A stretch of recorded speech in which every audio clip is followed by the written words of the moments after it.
पहाड़ों से उतरकर ठंडी हवाएं गांव में दस्तक देने लगी थी। पेड़ों की शाखाओं पर बर्फ जमी थी, पत्ते जैसे ठंड से सिकुड़कर मिट्टी में छिप जाना चाहते हो। हवा जब झोपड़ियों के कोनों से गुजरती तो कराहती हुई आवाज करती, जैसे सर्दी खुद लोगों को डराने आई हो। इसी कड़कड़ाती सर्द रात में एक पुरानी टूटी फूटी झोपड़ी के भीतर लकड़हारा मोहन और उसकी छोटी बेटी लक्ष्मी ठंड से कांपते हुए बैठे थे। बाबा, हवा बहुत जोर से चल रही है, हमारी झोपड़ी टूट न जाए।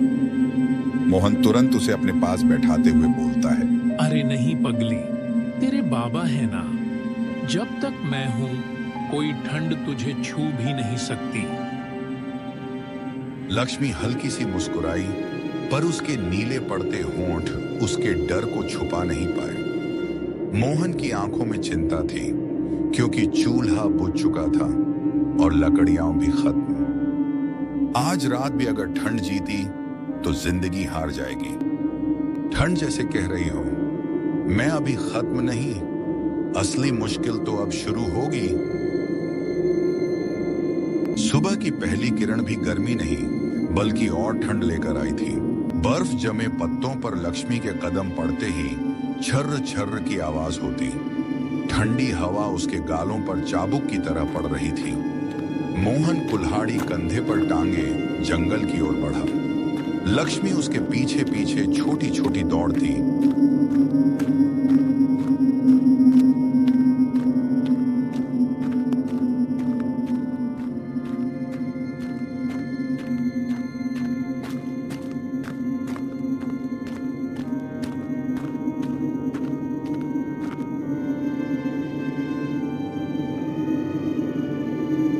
बाबा जल्दी लौट आएंगे ना? वो रात को मुझे बहुत डर लगा था। बस थोड़ा सा काम और बेटा, आज ज्यादा लकड़ी जुटानी होगी। चूल्हा जलेगा तभी तो हमारी रात बचेगी। लक्ष्मी ने सिर हिलाया, पर हवा के तेज झोंकों ने उसके आंसू सूखा दिए। मोहन जंगल पहुंच पर जंगल में सन्नाटा था, पेड़ भी ठिठुर कर चुप थे।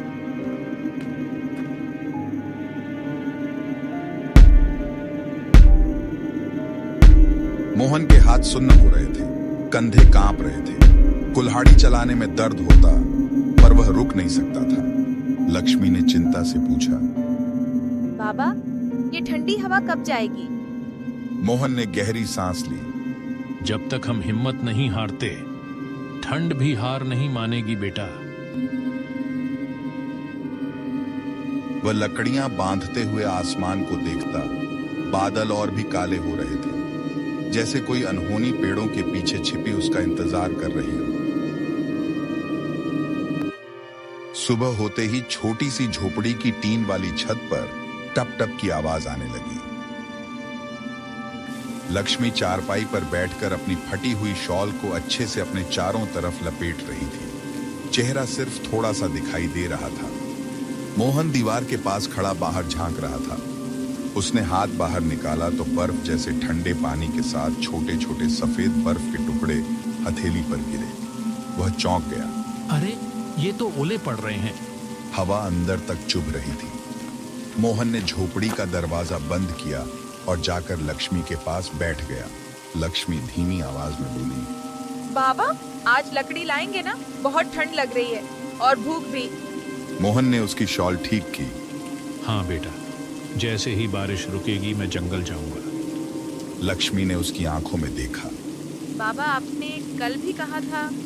मोहन खुद सोचने लगा और बोला, आज कुछ करके ही लाऊंगा, ये भी वादा है बेटा। भगवान हमारी मदद करेगा बेटा। लेकिन दोनों के दिल में ठंड से ज्यादा डर था। रात होते होते तूफान का शोर बढ़ने लगा। लक्ष्मी चारपाई पर सोने की कोशिश कर रही थी, पर ठंड उसकी हड्डियों तक पहुंच गई थी। मोहन पास में बैठकर कुछ सोच रहा था। अचानक धड़ाम, छत का एक कोना हिलने लगा। लक्ष्मी घबरा। बाबा, ये सब क्या हो रहा है? मोहन ने उसे समझाते हुए बोला, झोपड़ी पुरानी हो गई है, टिक नहीं पा रही बेटा। हवा इतनी तेज थी कि पूरा घर कांप रहा था। फिर कर्रर छत का बड़ा हिस्सा टूटकर ठीक गिर गया। बारिश अंदर घुस आई, चारपाई पूरी तरह गीला, पैर जल गए। लक्ष्मी रोते हुए बोली, हम यहाँ रहेंगे तो मर जाएंगे बाबा। मोहन तेजी से उठा। चल बेटा, अभी किसी पड़ोसी के घर चलते हैं, लक्ष्मी ने कांपती आवाज में पूछा। अगर किसी ने दरवाजा न खोला तो बाबा? एक बाप कभी हार नहीं मानता, हम कोशिश करते रहेंगे। दोनों पानी में चलते हुए झोपड़ी से बाहर निकले। दोनों पानी में चलते हुए झोपड़ी से बाहर निकले।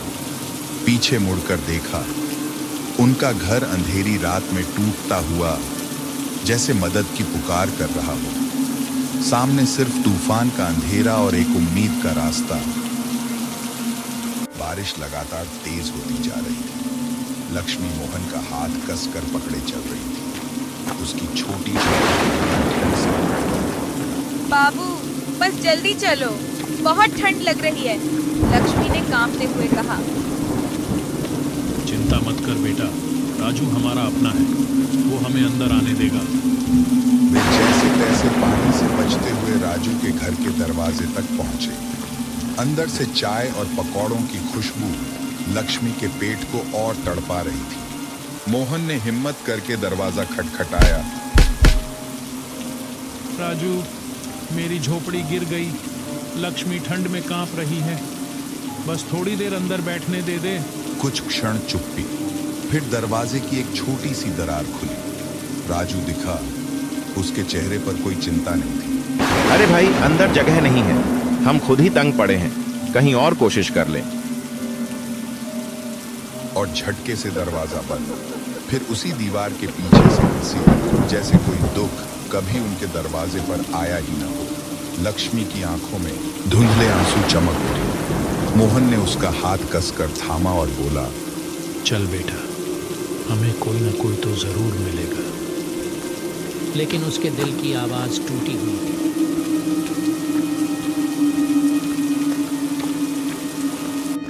लक्ष्मी अपने छोटे कदमों से मुश्किल से मोहन के बराबर चल पा रही थी। पहले घर मोहन बोला, भाई थोड़ी देर बस अंदर बैठने देते। अंदर से आवाज आई, हमारे घर में भी सभी बीमार हैं, किसी को अंदर नहीं ले सकते। दूसरा घर खटखटाया, पर एक महिला चिड़चिड़ाकर बोली, रात को भी आराम नहीं मिलता, जाओ आगे। तीसरा घर कोई जवाब ही नहीं, बस पर्दा हिला और खामोश हो गया। बारिश अब इतनी तेज थी कि बूंदें चुभ रही। लक्ष्मी के दांत बज रहे थे। वह रुक कर बोली, पैर थक गए हैं। मोहन को एक झटका सा लगा और वह बेबस आवाज में बोला, चल बेटा, बस थोड़ा और, हम हिम्मत नहीं हारेंगे। लेकिन पूरा गांव मानो पत्थर का बना था।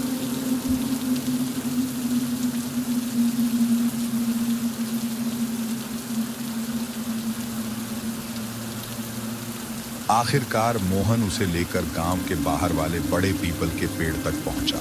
मोहन ने अपने पास बैठे लक्ष्मी को सहलाते हुए कहा, आज की रात बस कट जाए, सुबह जरूर कुछ अच्छा होगा। दोनों उस पेड़ के नीचे भीगते कांपते बैठे रहे, पर आस नहीं छोड़ी।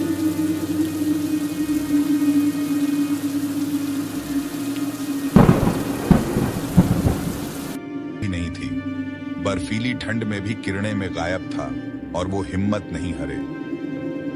गांव के चौक में सरपंच और कुछ गांव वाले गरीबों को कंबल और खाना बांट रहे थे। लंबी कतार, हर चेहरे पर उम्मीद और लाचारी। मोहन ने अपनी बेटी का हाथ पकड़े धीरे धीरे आगे बढ़ते हुए कहा, बस थोड़ा सा इंतजार कर बेटी, मिल जाएगा। जब उनकी बारी आई, एक कंबल और 2 रोटियां मिली। लक्ष्मी के हाथ में गरम रोटियां आते ही वो कहीं दूर जाकर झट से खाने बैठ गई। 2 दिन से पेट में ठीक से अन्न नहीं गया था। मोहन भी खाने ही लगा था कि पीछे से एक कांपती आवाज आई, बेटा, 2 दिन से भूखी हूँ, थोड़ा सा खाने को दे दो, बहुत भूख लगी है। एक बूढ़ी दादी थी, होंठ कांप रहे, आंखों में दया मांगने का दर्द। लक्ष्मी बोली, बाबा, आप तो कल से भूखे हो। मोहन ने अपनी बेटी की ओर देखा, जरा मुस्कुराया और रोटी दादी को थमा दी। बेटी, ये खिला देने से शायद भगवान हमारी ठंड कम कर दे। दादी के हाथ कांप रहे थे। रोटी लेते हुए उनकी आंखों से आंसू टपक पड़े। खुश रहो बेटा, भगवान तुम्हें कभी अकेला नहीं छोड़ेगा। वह उठी और धीरे धीरे आगे बढ़ गई, लेकिन जाते जाते वह एक छोटी थैली वहां छोड़ गई जिसे किसी ने नोटिस भी नहीं किया। लक्ष्मी ने देखा कि एक थैला पड़ा है। लक्ष्मी ने थैली उठाकर घबराते हुए पूछा, बाबा, ये थैली किसकी है? कहीं उन दादी का थैला तो नहीं था? मोहन ने कांपते हाथों से थैली खोली। अंदर सोने के चमकते सिक्के देखकर उसकी सांस अटक गई। लक्ष्मी ने आश्चर्य से कहा, बाबा, ये सोना क्या भगवान ने हमारे लिए भेजा है? बेटी, लगता है हमारी दुआ सुन ली गई। कोई तो हमारी मदद के लिए आया था। लक्ष्मी मुस्कुराते हुए बोली। अब हम ठंड से नहीं मरेंगे ना बाबा? मोहन ने उसकी तरफ देखते हुए बोला, नहीं बेटी, अब हम दोनों कभी ठंड से नहीं कांपेंगे। उसी धन से मोहन ने एक मजबूत और सुंदर घर बना लिया, जिसमें ठंडी हवा का नाम भी नहीं था। आसमान कई दिनों से बादलों से भरा था, लेकिन उस रात अचानक एक जोरदार बिजली की कड़क ने पूरे गांव को हिला दिया। तेज हवाएं पेड़ों को जड़ से हिलाने लगी। छप्पर वाले घरों की छतें धड़ाधड़ उड़कर हवा में गुम होने लगी। बच्चे डर कर माओं की गोद में छुप गए। बुजुर्ग सहारे ढूंढते हुए लड़खड़ाने लगे। कच्ची दीवारों पर बारिश की मार से दरारें पड़ने लगी और फिर एक घर, उसकी मिट्टी और लकड़ी में कीचड़ होने लगी। लोग डर से एक दूसरे को पकड़कर बोले, अब कहां जाएं? कौन बचाएगा? तभी किसी की आवाज आई, मोहन का घर, वो मजबूती से बनाया है, वही बचा सकता है हमें। सबको याद आया, मोहन ने अपनी बचत से मजबूत ईंटों का घर बनाया था। वही अब गांव की आखिरी उम्मीद था। हवा गरज रही थी, बारिश कोड़े की तरह बरस रही थी और गांव के लोग उसी उम्मीद की ओर भागने लगे, मोहन के घर की तरफ। दरवाजे पर जोर जोर से दस्तक होने लगी। मोहन खाना खाने ही बैठा था। लक्ष्मी ने चौंक कर पूछा, बाबा, कौन होगा इस तूफान में? मोहन ने तुरंत उठकर दरवाजा खोला।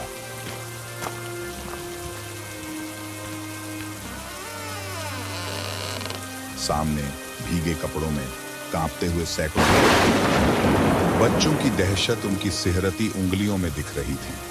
महिलाएं अपने चेहरों को दुपट्टों में छिपाए सिसक रही थी। मोहन ने पुकारा, सब अंदर आओ, खड़े मत रहो। भीड़ के बीच राजू भी सिर झुकाए खड़ा था, जो हर बार मोहन की परेशानी में पीछे हट गया था। उसने कांपते होठों से कहा, मोहन, क्या हम भी अंदर आ सकते हैं? मोहन एक पल राजू की आंखों में देखता रहा। राजू की आंखों में डर और पछतावा साफ झलक रहा। मोहन मुस्कुराया, ये घर मेरा नहीं, भगवान का है। यहाँ हर किसी को जगह मिलेगी। इतना सुनते ही लोगों के दिलों में एक सांस भर की राहत उतर गई। जिन हाथों ने कभी मोहन की पीठ पर धक्का दिया था, वही हाथ आज उसके कंधे को पकड़े अंदर जा रहे थे। भीतर छोटा सा कमरा लोगों से भर गया। बाहर तूफान अब भी अपनी पूरी ताकत से चल रहा था, मगर भीतर मोहन के दिल की इंसानियत और दया सबके लिए एक मजबूत दीवार बनी। आग की लपटें धीरे धीरे चमक रही थी। सब लोग अपने कांपते हाथ तापते हुए थोड़ा सा सुकून महसूस कर रहे थे। राजू की नजर बार बार मोहन की ओर जा रही थी। उसकी आंखों में शर्म भी थी, दर्द भी। वह हिचकते हुए मोहन के पास आया।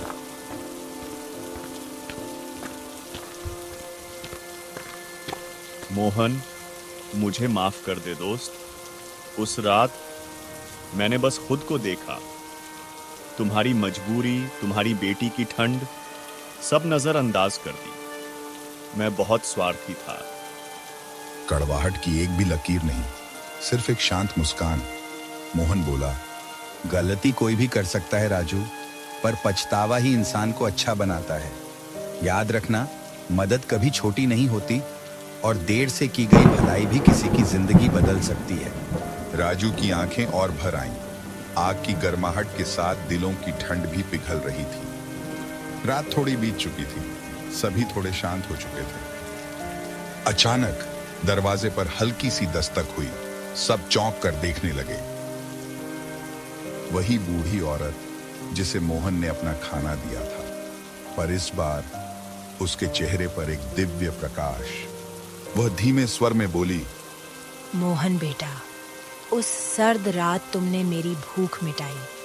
आज उसी दया का फल तुम्हारे घर लौट आया है। याद रखना, असली अमीरी दिल में होती है, जेब के सिक्कों में नहीं। तुमने यह साबित कर दिया। और फिर हवा की तरह गायब, मानो कोई देवी क्षण भर को इंसानी रूप में धरती पर आई थी।